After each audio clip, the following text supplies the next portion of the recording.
We're going to talk about Less Than You Think, okay? Let's talk about the most difficult songs on great albums.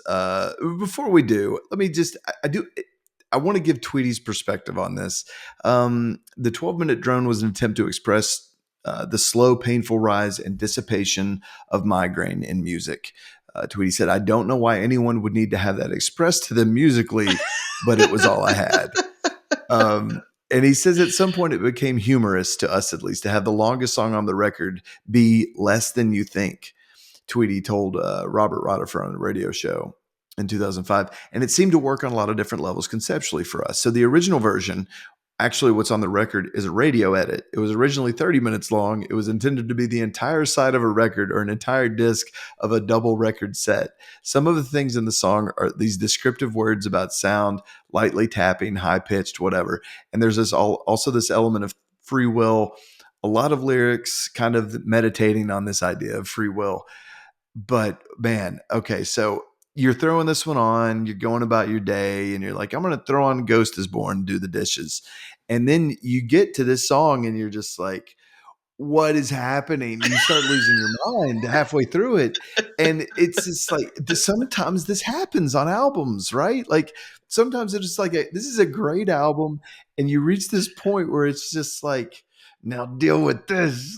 And that's how I feel when I listen to this. I mean, this is who sits through this? Does anyone sit through the entirety of Less Than You Think and just like take it in and be like, yeah, I'm doing it. Like, I don't know. How do you reconcile this song when you're listening to it in the context of everything else? Wilco, am I supposed to take you seriously right now? You're a-holes, and you know it. You're trying to pass that off as a serious song, like a concept for your song. Come on now. Get out of here with that. So I love that you brought up the example of washing dishes, because that's exactly what I was doing like a couple weeks ago, listening to this album. And I'm like, you know, upset. I've got to stop what I'm doing and dry my hands and go over there and go click on to the next track, because nobody in their right mind is going to put up with 14 minutes of feedback. You're 3 minutes in and you're like, God, is it almost over? I gotta, go over and change the song. And you look and it's like, there's 11 more minutes of this. And then you have to go you have to make that decision. And I don't know who's not making that decision. I agree. I think, okay, so this made me think, what are some of the best albums, the greatest albums with the most challenging songs, the most difficult songs on great albums? And I have three. Okay, Okay. good. A Ghost is Born, Less Than You Think, Fitter Happier from OK Computer, and Revolution Number 9 off the White Album by the Beatles. Oh, Um, yes. I mean, these are all great albums that you can just put on and listen to. And then they put in this track that's just like I appreciate the the the knowing what's going on and the migraines and all. I appreciate the effort. I even, you know what? I even respect the boldness of doing it, of putting these types of songs on an album. Like I do. But I'm not listening to it.